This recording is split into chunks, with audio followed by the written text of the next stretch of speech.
شروع کرتی ہوں اللہ کے نام سے جو بے انتہا مہربان نہایت رحم فرمانے والا ہے۔ فرمایا تم دونوں یعنی انسان اور شیطان یہاں سے اتر جاؤ، تم ایک دوسرے کے دشمن رہو گے۔ اب اگر میری طرف سے تمہیں کوئی ہدایت پہنچے تو جو کوئی میری اس ہدایت کی پیروی کرے گا وہ نہ بھٹکے گا نہ بدبختی میں مبتلا ہوگا، اور جو میرے ذکر سے منہ موڑے گا اس کے لیے دنیا میں تنگ زندگی ہوگی اور قیامت کے روز ہم اسے اندھا اٹھائیں گے۔ وہ کہے گا پروردگار دنیا میں تو میں آنکھوں والا تھا، یہاں مجھے اندھا کیوں اٹھایا؟ اللہ تعالیٰ فرمائے گا ہاں اسی طرح تو ہماری آیات کو جب کہ وہ تیرے پاس آئی تھی تو نے بھلا دیا تھا، اسی طرح آج تو بھلایا جا رہا ہے۔ اس طرح ہم حد سے گزرنے والے اور اپنے رب کی آیات نہ ماننے والے کو دنیا میں بدلہ دیتے ہیں، اور آخرت کا عذاب زیادہ سخت اور زیادہ دیر پا ہے۔ وَمَنْ أَعْرَضَ عَنْ ذِكْرِي، جس کسی نے بھی اعراض برتا، غفلت برتی، بے پرواہی برتی، بے نیازی اختیار کی میرے ذکر سے، میری یاد سے، تو میں اس کی سزا اس کو دنیا میں ہی دوں گا۔ فَإِنَّ لَهُ مَعِيشَةً ضَنْكَا، دنیا کی زندگی اس کے لیے تنگ ہو جائے گی، سب کچھ ہوتے ہوئے بھی اس کا دل خوش نہیں ہوگا، اس کا دل گھٹن کا شکار ہوگا۔ اور پھر یہ معیشتاً ضنکا صرف دنیا میں نہیں قبر میں بھی ہوگی۔ قبر کے عذاب میں جو اہم ترین چیز ہے وہ کیا ہے؟ قبر کا تنگ ہونا، تنگی، بھچ جانا۔ تو ایک زندگی یہ دنیا کی زندگی ہے، دوسری زندگی وہ قبر کی زندگی، اور پھر اگلی زندگی حشر کی زندگی ہے۔ وَنَحْشُرُهُ يَوْمَ الْقِيَامَةِ أَعْمَى، قبر سے وہ پھر اندھا ہو کے اٹھے گا، اور اس وقت انسان کہے گا قال رب لما حشرتنی اعمی، کہے گا یا رب تو نے مجھے اندھا کیوں اٹھایا؟ وقد كنت بصیرا، میں تو دیکھنے والا تھا، میری آنکھیں تو ٹھیک کام کرتی تھی، یہ سب کیا ہوا؟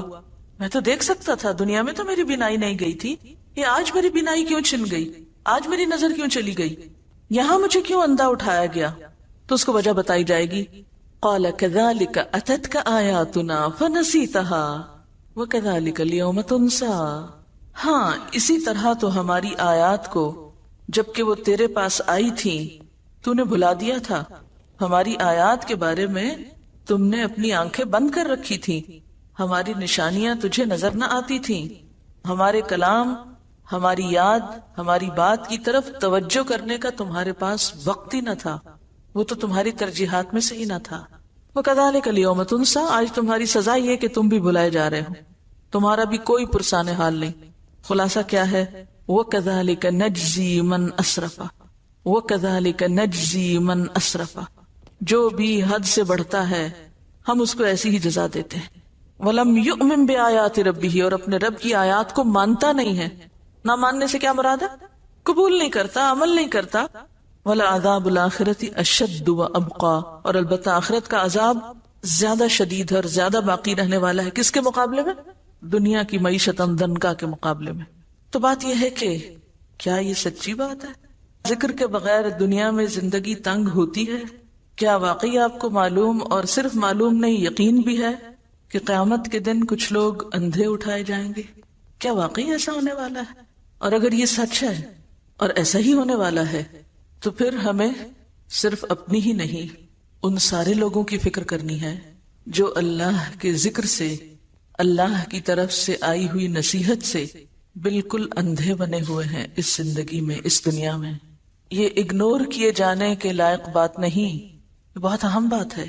تھوڑی دیر کے لیے آنکھیں بند کر کے تصور کریں اس زندگی کا جس میں انسان دیکھ نہیں سکتا، اور یہ تو پھر صرف دنیا ہے جس میں اگر کسی ایک انسان کی بینائی چلی بھی جائے تو بہت سے لوگ مدد کرنے کے لیے موجود ہوتے ہیں۔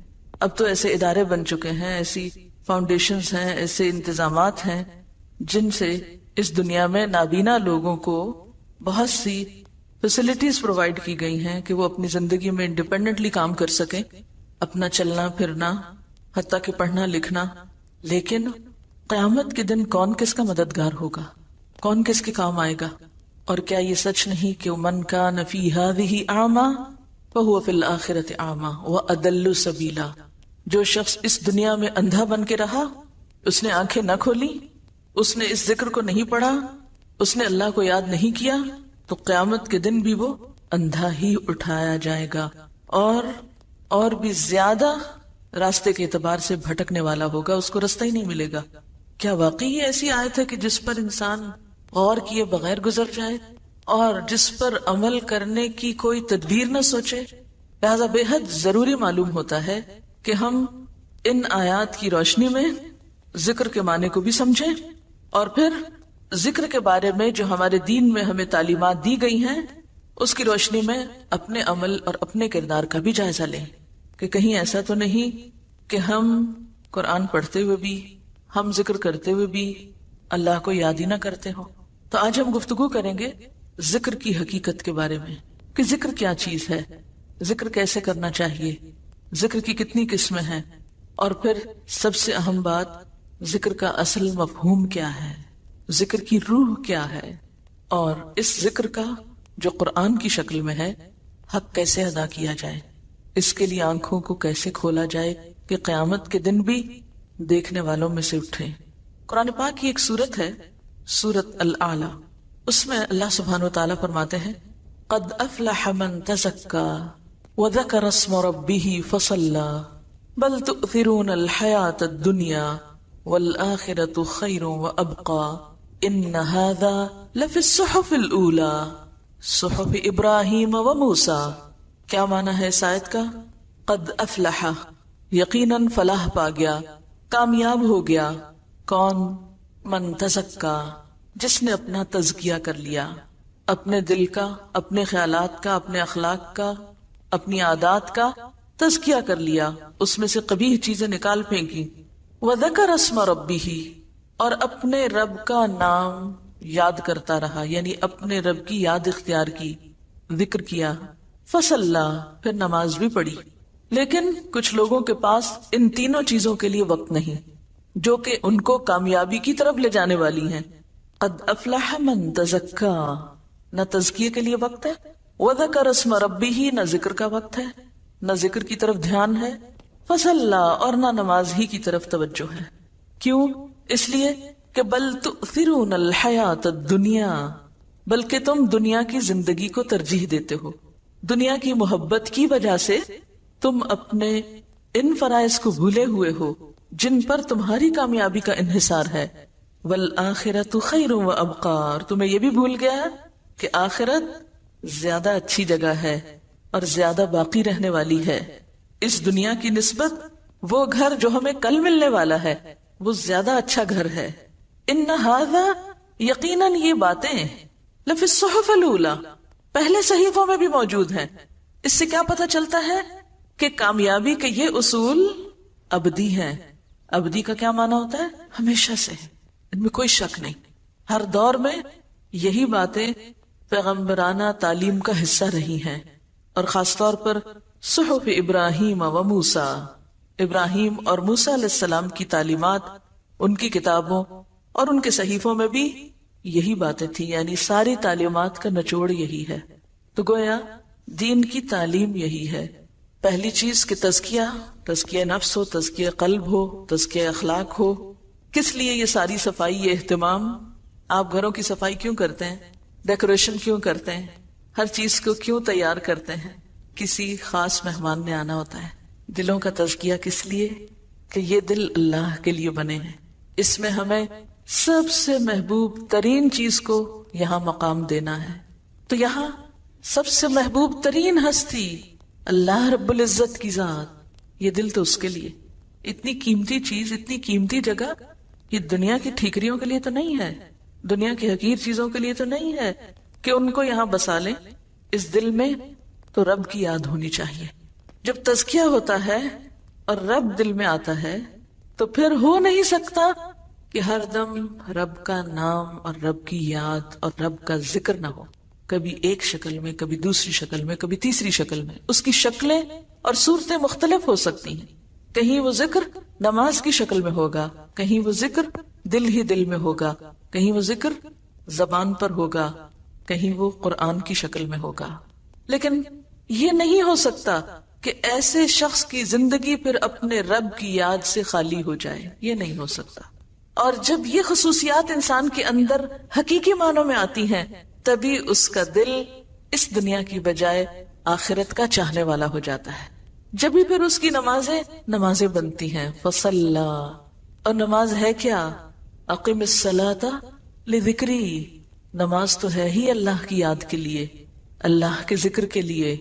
ایسے لوگوں کو پھر خود بخود نماز میں لطف آنے لگتا ہے، وہ نماز کی طرف دوڑتے ہیں. فَسَعُوا إِلَىٰ ذِكْرِ اللَّهِ فَفِرُّوا إِلَى اللَّهِ. پھر وہ سستی کے مارے تاخیر کر کے نماز نہیں پڑھتے جیسے منافقین پڑھتے ہیں. وَإِذَا قَامُوا إِلَى الصَّلَاةِ قَامُوا كُسَالَىٰ يُرَاءُونَ النَّاسَ وَلَا يَذْكُرُونَ اللَّهَ إِلَّا قَلِيلًا. پھر ان کی زندگیوں میں ایک واضح چینج نظر آتا ہے، واضح تبدیلی نظر آتی ہے کہ وہ ہر چیز سے بڑھ کر پھر نماز کی فکر کرنے والے بن جاتے ہیں، کیونکہ نماز ذکر کی اعلیٰ ترین شکل ہے. اقم الصلاۃ لذکری. نماز قائم کرنے کا تو مقصد ہی اللہ کو یاد کرنا ہے. آپ این دنیا کے کاموں میں ڈوبے ہوئے ہوں، سب چھوڑ کر اللہ کے دربار میں پہنچ جاتے ہیں. یہ کس بات کا اظہار ہے؟ اللہ سے محبت کا اظہار ہے. پھر کچھ یاد نہیں رہتا، پھر کوئی چیز اہم نہیں رہتی، غم ہو یا خوشی ہو، پھر ہر حال میں انسان اپنے رب ہی کی طرف دوڑتا ہے. فَسَعُوا إِلَىٰ ذِكْرِ اللَّهِ وَذَرُوا الْبَيْعَ. پھر دنیا کی تجارت اور خرید و فروخت چھوڑ دیتا ہے. تو بہرحال یہ وہ بنیادی تعلیمات ہیں جو تمام پیغمبرانہ صحیفوں میں ہیں، اور تمام انبیاء کا مقصد کیا تھا آنے کا کہ وہ انسانوں کو اللہ سے جوڑیں. کیونکہ ان آیات میں بھی کیا بتایا گیا؟ فَإِمَّا يَأْتِيَنَّكُم مِّنِّي هُدًى فَمَنِ اتَّبَعَ هُدَايَ. پہلے آپ دیکھیے جمع کا صیغہ استعمال کیا گیا کہ اگر تم سب کے پاس میری طرف سے ہدایت آئے، کیونکہ پیغمبر تو سب کے لیے ہوتے ہیں نا، اور خاص طور پر نبی صلی اللہ علیہ وسلم تو رحمت للعالمین ہیں. یا ایھا الناس انی رسول اللہ الیکم جمیعا وما ارسلناک الا کافۃ للناس. سارے انسانوں کے لیے. لیکن پھر سارے انسانوں میں سے جب عمل کا وقت آتا ہے تو ہر ایک کے لیے دین اپنی اپنی جگہ اہم ہو جاتا ہے. فمن، تو اب یہاں اکیلے اکیلے کی بات ہے، اور اتبع بھی سنگولر ہے. فمن اتبع، تو جس نے پیروی کی. یہ نہیں کہ میرا سارا خاندان پیروی کرتا رہے اور میں نہ کروں تو مجھے کوئی فائدہ نہیں. فمن اتبع، جس نے بھی پیروی کی، ہدایا، میری ہدایت کی، فلا یضل، تو وہ بھٹکے گا نہیں، گمراہ نہیں ہوگا، ولا یشقا، اور نہ مصیبت میں پڑے گا، نہ وہ بدبخت ہوگا. پھر بات آ جاتی انڈیویجولز پر. ایک ایک کو اپنا حساب دینا ہے، تنہا، اکیلے. اور پھر آگے بھی ومن اعرض عن ذکری، جس کسی نے بھی اعراض برتا، غفلت برتی، بے پرواہی برتی، بے نیازی اختیار کی میرے ذکر سے، میری یاد سے، تو میں اس کی سزا اس کو دنیا میں ہی دوں گا. اس کی سزا کا آغاز دنیا میں ہی کر دوں گا. کیا ہوگا؟ فإن له معیشة ضنکا، دنیا کی زندگی اس کے لیے تنگ ہو جائے گی، وہ گھٹن کا، ڈپریشن کا، پریشانیوں کا شکار ہو جائے گا. سب کچھ ہوتے ہوئے بھی اس کا دل خوش نہیں ہوگا، اس کا دل گھٹن کا شکار ہوگا. اور پھر یہ معیشت ضنکا صرف دنیا میں نہیں، قبر میں بھی ہوگی. قبر کے عذاب میں جو اہم ترین چیز ہے وہ کیا ہے؟ قبر کا تنگ ہونا، تنگی، بھچ جانا. نبی صلی اللہ علیہ وسلم جب عذاب قبر کے بارے میں سکھا اور سمجھا رہے تھے تو آپ نے اپنے دونوں ہاتھوں کو ایک دوسرے میں ڈال کے بتایا کہ قبر پھر اتنی تنگ ہوگی کہ ایک پسلی دوسرے میں یوں گھس جائے گی. تو ایک زندگی یہ دنیا کی زندگی ہے، دوسری زندگی وہ قبر کی زندگی، اور پھر اگلی زندگی حشر کی زندگی ہے. وَنَحْشُرُهُ يَوْمَ الْقِيَامَةِ أَعْمَى، قبر سے وہ پھر اندھا ہو کے اٹھے گا. تو بات یہ ہے کہ اگر ذکر یا اللہ کی یاد ہماری کامیابی کے لیے ضروری ہے، دنیا کے سکون کے لیے بھی، کیونکہ الا بذکر اللہ تطمئن القلوب، سنو اللہ کے ذکر سے دل اطمینان پاتے ہیں. دلوں کے لیے ذکر کے علاوہ کسی اور چیز میں چین نہیں. مثلاً آپ اپنی زبان کے ذائقے کے لیے مزے مزے کے کھانے کھاتے ہیں، تب زبان کو مزہ آتا ہے. اگر آپ زبان پر اچھے کھانے کی بجائے سونے کی ڈلی رکھ دیں، ہیرے کا ٹکڑا رکھ دیں، کیا ہوگا؟ زبان کو مزہ نہیں آئے گا. ناک کا لطف کس میں ہے؟ ہماری قوت شامہ کا لطف کس میں ہے؟ اچھی خوشبو کے سونگنے میں. اگر آپ اس کے سامنے سونے چاندی کا ڈھیر رکھ دیں اور کہیں سونگو اس کو، تو اس کو تو کوئی مزہ نہیں آئے گا اس میں. اسی طرح اگر ہم اپنے دل میں اللہ کی یاد کی بجائے، اللہ کی محبت کی بجائے، اللہ کے ذکر کی بجائے سونے چاندی کی محبت ڈال لیں تو دل چین نہیں پائے گا. یہ دل کچھ اور مانگتا ہے اور ہم اس کو سونے چاندی اور دنیا کی دولت میں خوش کرنے کی کوشش کرتے ہیں. تو دل کا لطف، دل کا سکون اور دل کا چین اللہ کے ذکر میں ہے. الا بذکر اللہ تطمئن القلوب. اسی لیے ہم دیکھتے ہیں کہ تمام انبیاء نے اپنے اپنے لوگوں کو ذکر کی طرف متوجہ کیا، اور آج بھی دعوت دین دینے والوں کی، تعلیم دین کا کام کرنے والوں کی یہ بنیادی ذمہ داری ہے کہ لوگوں کو اس کی طرف متوجہ کریں. تو اس سلسلے میں ہم دیکھتے ہیں حضرت یحییٰ علیہ السلام کا قول. وہ اپنے لوگوں سے کہتے ہیں وَآمُرُكُمْ أَن تَذْكُرُوا اللَّهَ تَعَالَى. لوگوں میں تمہیں حکم دیتا ہوں، یعنی حکم ہے میرا کہ تم کیا کرو؟ اللہ کو یاد کرو. یعنی صرف مشورہ نہیں دیتا بلکہ حکم دیتا ہوں تم کو. اور ذکر کرنے والا دراصل دنیا کے فتنوں، دنیا کے غموں، دنیا کی پریشانیوں سے ایک محفوظ پناہ گاہ میں آ جاتا ہے، ہر طرح کے خطرات سے محفوظ ہو جاتا ہے، اندرونی بھی اور بیرونی بھی. کیونکہ جب تک بندہ اپنے رب کو یاد کرتا ہے، اللہ اپنے اس بندے کی مدد فرماتا ہے.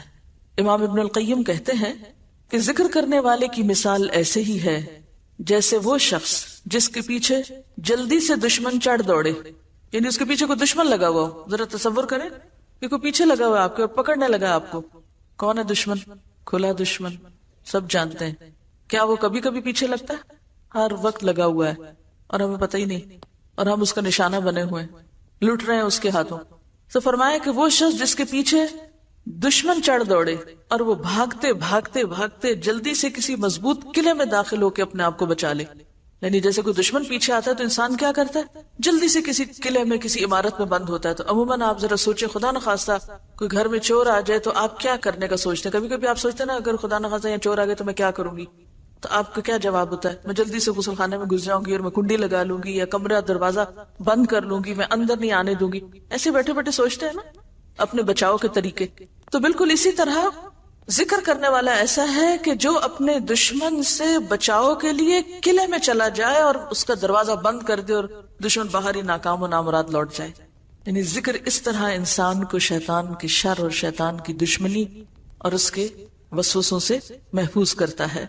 اور ذکر ہی ایسی چیز ہے کہ جو دشمن سے بچاؤ کے لیے ایک ہتھیار ہو سکتا ہے. یہی ایک ذریعہ ہے، یہی ایک قلعہ ہے. لہذا کبھی بھی انسان اس سے غافل نہ ہونے پائے. ابن عباس کہتے ہیں شیطان ابن آدم کے دل پر چھاتی تان کے بیٹھا رہتا ہے، بالکل الرٹ. چھاتی تان کے بیٹھنے کا مطلب کیا ہے؟ بالکل الرٹ. امیجن کریں کہ آپ کا دشمن آپ کے دل پر کیسے بیٹھا ہے؟ جیسے کوئی حاضر باش فوجی ہو.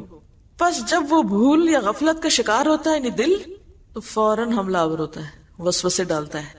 اور پھر انسان جب ذکر کرنے لگتا ہے تو وسوسے رخصت ہونے لگتے ہیں. رسول اللہ صلی اللہ علیہ وسلم نے فرمایا ذکر الہی سے زیادہ انسان کے لیے کوئی چیز عذاب الہی سے نجات دینے والی نہیں. اب یہاں میں ذکر عام معنوں میں لے رہی ہوں جس میں سب طرح کے ذکر شامل ہو جاتے ہیں، ٹھیک ہے؟ یہ ذہن میں رہے. یہاں ذکر کی کوئی ایک خاص مخصوص شکل نہیں مراد، بلکہ اس سے مراد کیا ہے؟ اللہ کی یاد. کیونکہ آخر میں بتاؤں گی آپ کو کہ اللہ کی یاد کا مطلب کیا ہے. اللہ کے عذاب سے بچانے کے لیے سب سے مؤثر نسخہ کیا ہے؟ اللہ کا ذکر، اللہ کی یاد. رسول اللہ صلی اللہ علیہ وسلم نے فرمایا میں تمہیں تمام اعمال سے بہتر، خدا کے نزدیک زیادہ پسندیدہ، تمہارے درجوں کی بلندی کا ذریعہ، سونا چاندی خرچ کرنے سے بہتر اور دشمنوں سے لڑ کر مرنے اور مارنے سے بھی بہتر چیز نہ بتاؤں؟ صحابہ نے کہا جی ہاں اے اللہ کے رسول صلی اللہ علیہ وسلم، آپ ضرور بتائیے. آپ نے فرمایا اللہ کا ذکر کرنا. گویا ذکر تمام عبادات میں افضل ترین عبادت ہے. رسول اللہ صلی اللہ علیہ وسلم نے حضرت معاذ بن جبل سے فرمایا کیا میں تم کو بتاؤں کہ تمہارے اعمال میں سب سے زیادہ اچھا عمل کیا ہے، اور تمہارے مالک کے یہاں سب سے زیادہ پاکیزہ کیا چیز ہے، اور تمہارے رتبے کو سب سے زیادہ بڑھانے والا کیا عمل ہے؟ تمہارے لیے سونا چاندی دینے سے بھی زیادہ بہتر چیز کیا ہے، اور اس سے بھی بہتر کہ تم کل اپنے دشمن سے ملو، تم ان کی گردنیں مارو وہ تمہاری ماریں. تو صحابہ نے عرض کیا ہاں اے اللہ کے رسول صلی اللہ علیہ وسلم. آپ نے فرمایا ذکر اللہ تعالی، اللہ کو یاد کرتے رہنا. اسی طرح ایک اور روایت میں آتا ہے کہ ایک آدمی نے رسول اللہ صلی اللہ علیہ وسلم سے پوچھا، کیا اللہ کے رسول صلی اللہ علیہ وسلم مجاہدوں میں سب سے زیادہ اجر کس مجاہد کا ہے؟ آپ نے فرمایا اس شخص کا جو سب سے زیادہ اللہ کا ذکر کرتا ہے، یعنی جہاد کے ساتھ ساتھ اللہ کو یاد کرتا ہے۔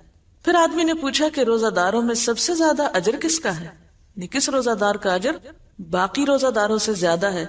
فرمایا اس شخص کا جو سب سے زیادہ اللہ کا ذکر کرنے والا ہے، یعنی روزہ رکھ کر ادھر ادھر کی لایانی باتیں کرنے کی بجائے زیادہ سے زیادہ اللہ کو یاد کرتا رہتا ہے۔ اسی طرح اس آدمی نے نماز اور زکوٰۃ اور حج اور صدقے کے بارے میں بھی سوال کیا، اور ہر بار آپ یہی جواب دیتے رہے کہ وہ شخص جو سب سے زیادہ اللہ کا ذکر کرتا ہے۔ یہ سن کر حضرت ابو بکر نے حضرت عمر رضی اللہ تعالیٰ عنہ سے کہا، ذکر کرنے والے نیکی میں سب سے آگے بڑھ گئے، ذکر کرنے والے نیکی میں سب سے آگے نکل گئے۔ رسول اللہ صلی اللہ علیہ وسلم نے فرمایا، ہاں ایسا ہی ہے، واقعی بڑھ گئے۔ اس کی کیا وجہ ہے کہ وہ کیوں سب سے آگے بڑھ گئے؟ اس لیے کہ تمام عبادات کا اگر خلاصہ یا مقصد یا روح اگر کوئی چیز ہے تو کیا ہے؟ اللہ کو یاد کرنا، اور یہ ہر عبادت کے اندر ہو سکتا ہے اور ہونا چاہیے۔ یعنی جس عبادت میں اللہ کا ذکر نہیں، اللہ کی یاد نہیں، پھر وہ عبادت بے روح عبادت ہے، بے معنی ہے، وہ تو پھر عبادت کا مقصد ہی پورا نہیں ہوا۔